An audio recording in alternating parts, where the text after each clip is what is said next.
Welcome to today's edition of the Human School's Mindshift Cards Conversation, a part of our learning journey here at the Human School. During these conversations, we try to model a brief conversation around one of the Mindshift cards in the Human School Mindshift Cards set. If you would like to explore further questions, there are sets available at thehuman.school. And in this episode, we are going to ask the question, what do we mean by collective expertise? What practices currently exist that support developing a collective expertise, in your organization or in your school? And what might we need to better support developing that collective expertise? So I always like this idea of collective expertise. It brings to notion that idea of that we're smarter together than independently of one another.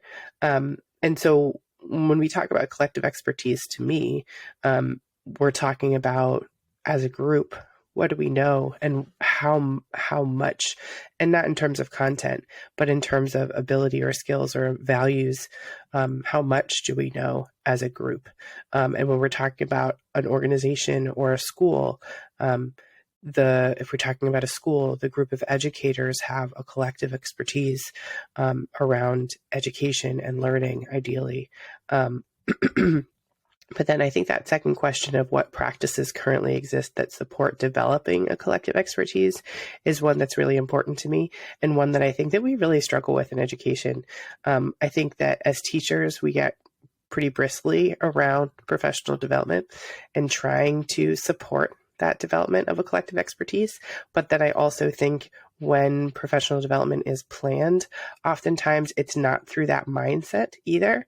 It's more about kind of the way that we treat kids, like they're the empty vessel and we're pouring knowledge into the empty teacher vessel. And so I think that I understand that bristle as well.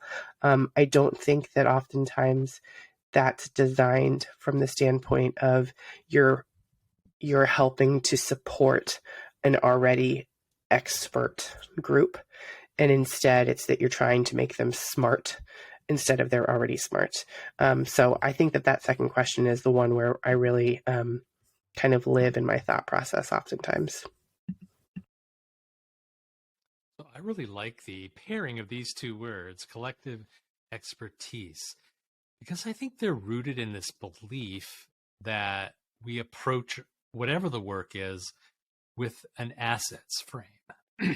And that is that everybody that we're working with that makes up the collective is bringing some sort of expertise and some sort of asset, regardless of their age or their place in life. For example, if I'm working with a group of kindergartners, people will say, well, they don't have any expertise. Well, they've been human beings for 5 years. They have something that they're bringing to whatever the work is of being a kindergartner with other people, with other little kindergartners. They have some particular asset that they're bringing. They may not know that. The teacher may not know that.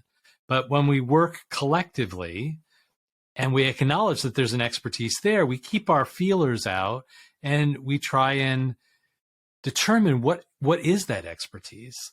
And I use kindergarten as an example, but you could use it as the professional development example that Rachel said. Like every teacher in that room or every educator in that room has some sort of expertise. And do we know what that is?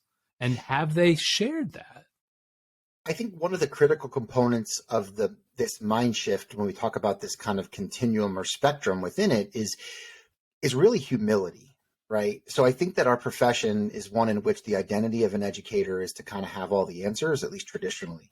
So I think the idea that the people in the room might have a different knowledge set, and I intentionally said different as opposed to better, right? A different knowledge set, or let's call what it is, different experiences, right? So even if we had similar knowledge, we don't have the same experiences with that knowledge and those skills. It requires leaders to lead with humility. It requires educators whose identity is driven by, what we know, to lead with humility and acknowledge that there are other people in the space who might have a different perspective worth exploring or interrogating. And so I can think of an example of a conversation I just had today where we were talking about how the traditional titles, for lack of a better word, will indicate this expertise that this person has, and that the default is to just accept that as being the only voice on that particular thing. And I was talking about how I'm not a literacy expert. However, I do have perspectives and things that are probably worth sharing. And when I share them with someone who does have that expertise, they are helping me to refine my understanding, help me to correct misconceptions. But I hopefully am also asking good enough questions that it's getting them to do the same thing. And so this idea of collective expertise, I think, comes with where we always start. It starts with curiosity. It starts with acknowledging that we don't have all the answers. And even if we think we have all the answers, we're doing it in a way where others are helping us to refine and improve upon them. I think it not only starts with curiosity, it has to start with connection too, because it's when we connect with each other that we begin to discover not only what the expertise is that's connected to the content that we're working on or the problem that we're trying to solve, but we also begin to see what's the expertise that might be in an adjacent area that no one knows about that person, and nobody else in the room might have that expertise.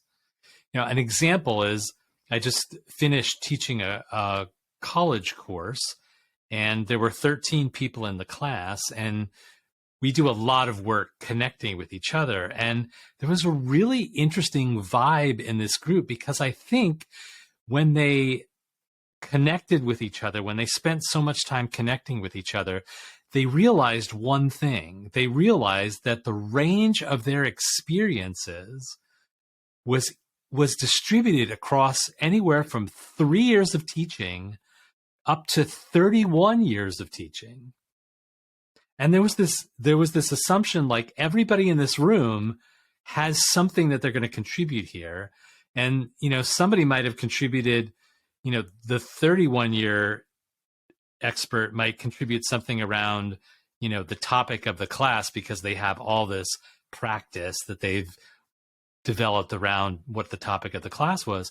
And, maybe the 3-year teacher is just developing that skill and can tap into and can become part of that collective expertise that 31-year veteran brings to the conversation. And maybe that three-year-old teacher, or three years of experience teacher, I'm not saying that right, but maybe they've got an art background, and when they are working on some sort of presentations, they're bringing that element to it, and they're feeling like they're making a contribution while they're learning alongside that person that has the content expertise, or a more advanced understanding of the content. So I think the connection piece here, it's one of my takeaways, that's really a good on-ramp to understanding what is the expertise that the individuals in the larger group bring.